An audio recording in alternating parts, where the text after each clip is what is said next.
The trend was tried by Yahoo and reversed. Analysts are mixed over whether or not it increases productivity. This is Tonight. I'm Bruce Whitfield. Tonight, I'm joined by Syd Vianello, the independent analyst, and Kathryn Rossiter, founder of Becoming You, to discuss the merits of working from home or not. There was a time, 10, 15 years ago, when the internet was in its infancy, that everyone believed that the office was a dead concept, that head offices would be made up of 3 people, the T person, the accountant, and the chief executive, and everybody else would be working remotely from home.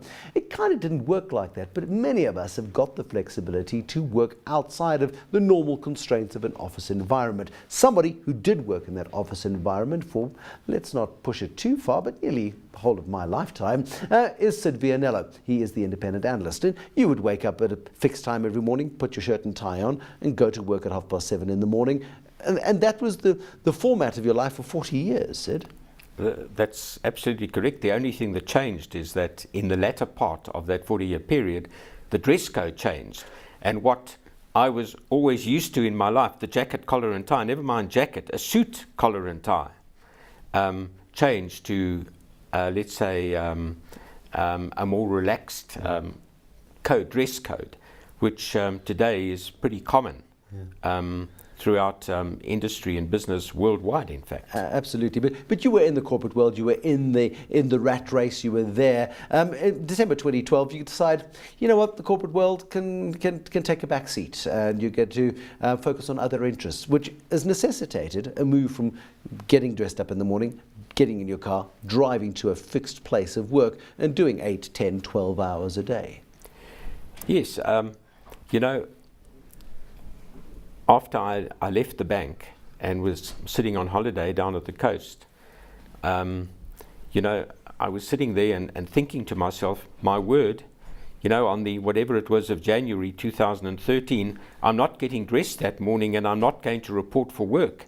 And, you know, every time I thought about it, I nearly had a heart attack. But I guess it was part of the transition process. Yes. And even though I'd been in a planning process for a long time. This was nothing new. But it was that stark reality that you were no longer going to a fixed place of work, that there wasn't a fixed salary check coming at the end of the month.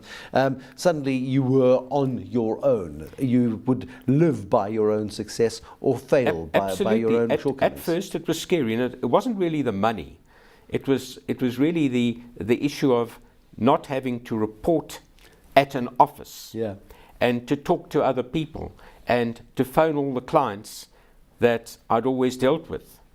But many people find the loneliness aspect of working from home a big shift. I mean, you read Yanni Mouton's book, for example, and "Toe het hulle my gefire," the English version, and then they fired me. And he deals with this loneliness. He'd gone into an office every single day of his life at SMK. He got booted one morning. He was alone that afternoon. His was more of a shock than your decision to step down. But it is that sense where you don't have the collegial banter. You don't have anybody to bounce the ideas off. You've actually got to go out to see somebody to have any sort of human interaction. Absolutely. One had to establish disciplines from the outset. I remember it was 2 or 3 days into my working from home environment, and I wasn't going to shave that morning. Yes. And my wife put her foot down. She said, "The day you start that is the beginning of the end, because then you probably won't do it tomorrow, nor the next day, nor the next day, and who knows what you're going to look like." The importance of routines, though, remains. You've got to keep waking up at the same time. You've got to keep going through the routines. Instead of getting into your car, you just get into your armchair. Well, I mean, that's a simplistic way of putting it, but I do still get up at pretty much the same time every day. The only thing that's changed is that the time allocation has changed, and there's no rush to have to get dressed, to have to report for work. Is there a sense of it that you wish you'd done it 10 years ago? Has this given you a new sense of life, a new sense of freedom? You think to yourself, geez, if I'd done this 10 years ago, I could have done 1,000 other things that I wish I'd achieved? Bruce, I'm not totally sure. I've never ever looked at it that way, because what I did in the corporate world is very different in a way from what I do now. You're running independent businesses. You've got property businesses, a fuel business. You've got that sort of life. Absolutely. Those things are very different from what I was doing in the corporate world. But they all require disciplines, and it's a question of simply having to change my style of doing things, the modus operandi. And I don't sit in my study all day. Maybe it's happened just the way things have progressed, but I don't sit in my study all day. I do go out during the day. I have a lot of meetings. I'm not sure that they produce a lot of revenue, but it's not part of the process of wanting to produce the revenue. I think it's part of the process of, that's my way of meeting people and talking to people now. And it's learning about other things. But are you feeling fulfilled after 40 years in the corporate world to be on your own and to actually have a freedom that you probably never had before? I'm totally fulfilled. I'm very happy to have that freedom. Maybe, now that you brought up the subject, maybe I should have thought about it 10 years ago, but maybe in my case it wouldn't have actually worked. I think in my case, upon reflection, this is probably the right time for it to have happened, maybe 2-3 years earlier, but certainly not 10 years or 20 years earlier. Syd Vianello, thanks very much. Let's talk to Kathryn Rossiter now. She is in Cape Town. She is the founder of Becoming You. Kathryn Rossiter, we've heard the story from Syd Vianello. Are more and more people doing what Syd has done? Well, thanks for having me, Bruce. Yes, I think working from home is an amazing revolution that we've now been able to tap into thanks to the technology available today. I think I'm of a generation where I've been really fortunate to have the internet. I was one of, it came in when I was just leaving high school, and I was able to be one of the front runners, I suppose, about using the internet in my everyday life. And obviously we've just seen huge improvements in the internet, which has made things like working from home so much more normal. There's so many people nowadays.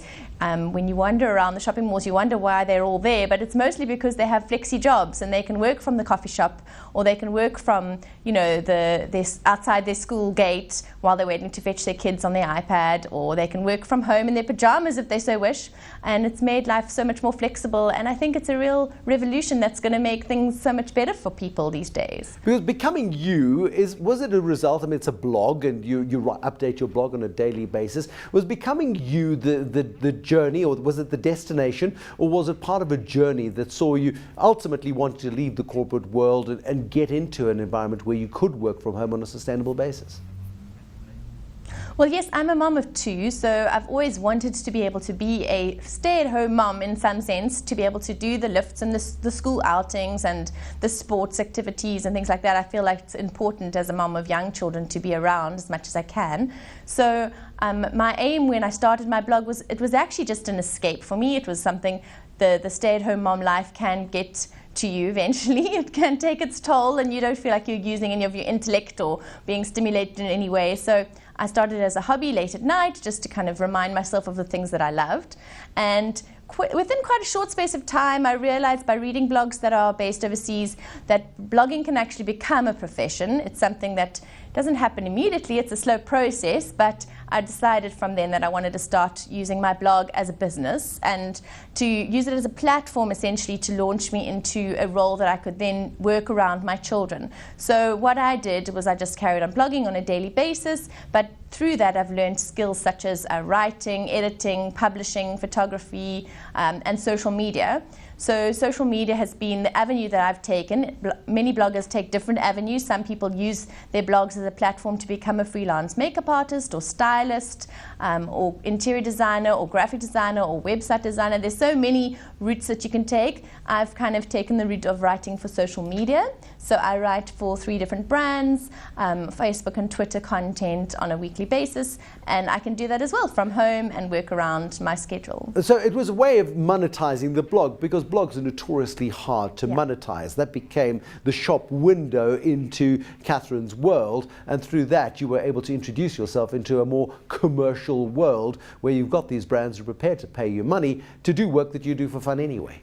Yeah, exactly. You know, I think that a lot of people have that impression that you're going to make lots of money from blogging. And yes, there are professional bloggers out there, but I don't know if South Africa's there just yet. We're heading in that direction, and I'm hoping to be one of the forefront bloggers that will be there when it happens. But, you know, you've got to realize that blogging is essentially going to be a platform. So you can choose to use it and leap into something that you've maybe always wanted to do. So, for instance, if you love traveling, you might decide to start a travel blog, talk about your current travels, and then essentially work your way into becoming a freelance travel writer for magazine publications or for online publications. It's a tough environment though, and you also never get to leave the office because the office is home, home is the office, and as the parent of fairly small children myself, I know that it can be somewhat tricky when you're trying to make a phone call and you're getting your shirt sleeves tugged at because it's snack time, for example. There are levels of complexity here. Let's not sugarcoat the fact that working from home is tough. It's really tough sometimes, especially if you've got children who are still at home full time. Then I don't think you can really essentially work from home without any sort of help. You'd need to have a nanny or a granny or someone who's helping you out to take the kids off your hands. It's really impossible to sit in front of a laptop all day and look after a child. So there are complexities. I'm fortunate my kids are now at some sort of schooling. Even if it's only 3 hours a day, I have got those 3 hours to sit down and catch up when I need to.